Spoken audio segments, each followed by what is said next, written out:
Nous sommes venus avec beaucoup de plaisir et j'espère bien que ça dure, que l'année prochaine nous en aurons un autre et que ça continuera dans ce sens parce que franchement c'est très très intéressant. Dans le sud-ouest, la préhistoire c'est capital.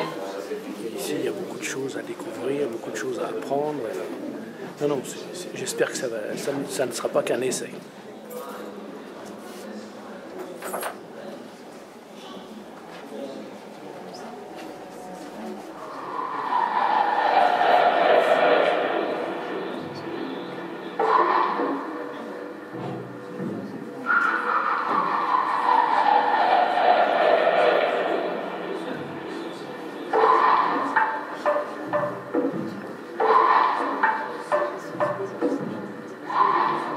Tout ce qui ne passe pas par les mots apparaît mystérieux à ceux qui emploient les mots pour en parler. Mais c'est quelque chose de très fort et de très profond.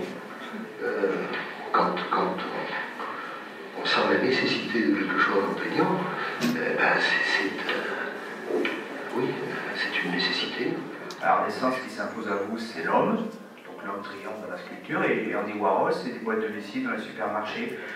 Je ne donne pas d'explication à la manière, la technique, etc. Mais on se focalise toujours sur la technique et l'acte de peindre qui serait plus important que ce qui se représente. Alors évidemment, soulage.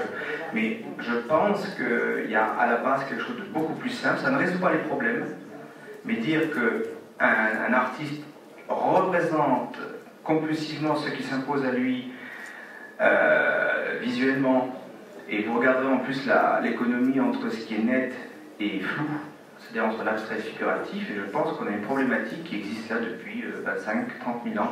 C'est mon opinion, c'est mon avis, ce n'est pas une explication scientifique, je serais bien embêté.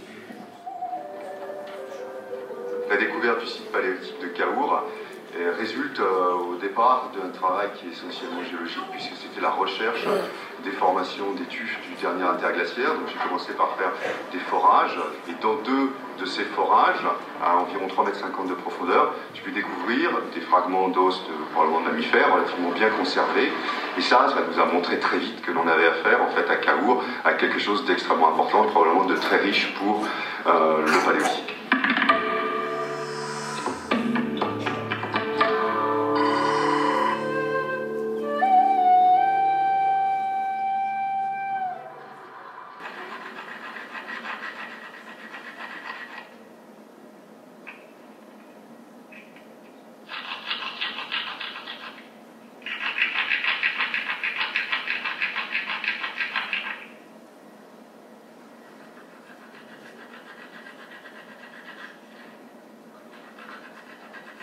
Nous sommes venus surtout visiter la grotte de Berchmerl et nous avons profité de la séance de cinéma intéressante tout à fait par hasard. On connaît vaguement les grands principes de la préhistoire et là on rentre complètement dans le film, donc c'est intéressant.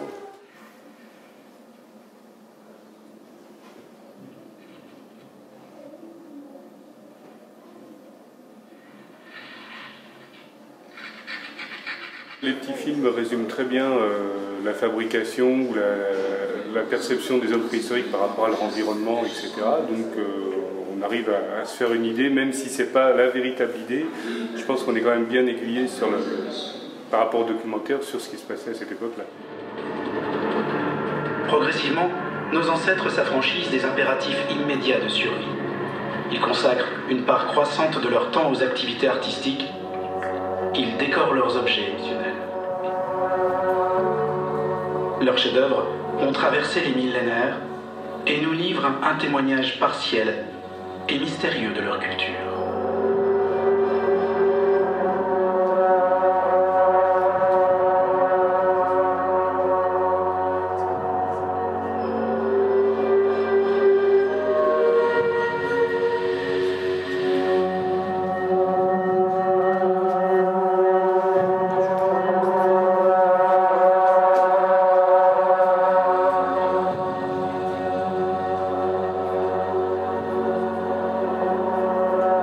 Si on prend en compte la composition de Lascaux, avec sa thématique, sa diversité d'espèces, sa composition, mais aussi ses dates aux alentours de 18-19 000 ans, on peut d'une certaine manière, de façon raisonnable, considérer qu'on est aux racines du magdalénien.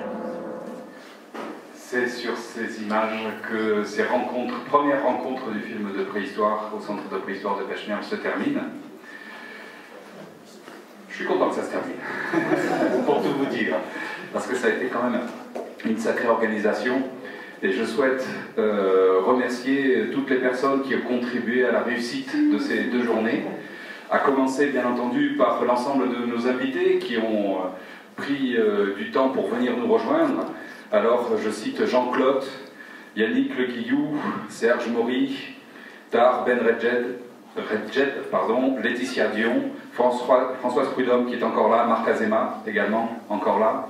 Donc merci à tous ces invités qui ont fait parfois beaucoup de kilomètres pour venir nous rejoindre.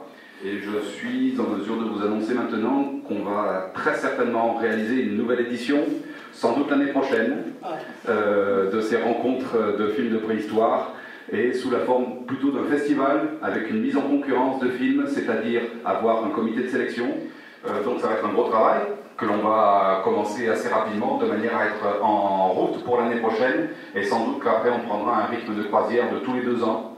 C'est le rythme qui est, je dirais, traditionnel dans les festivals de films d'archéologie, de manière à se laisser du temps pour, d'une part, qu'il y ait suffisamment de production de films, puisque quand il y a compétition, ce sont des films récents qui sont mis en concurrence, de manière à monter tous les dossiers, les financements, etc. Donc on va sans doute partir sur un rythme tous les 2 ans. Et on prend le pari de se lancer pour l'année prochaine. On va commencer, si vous en êtes d'accord, à réfléchir à l'élaboration et à la préparation de toute cette organisation.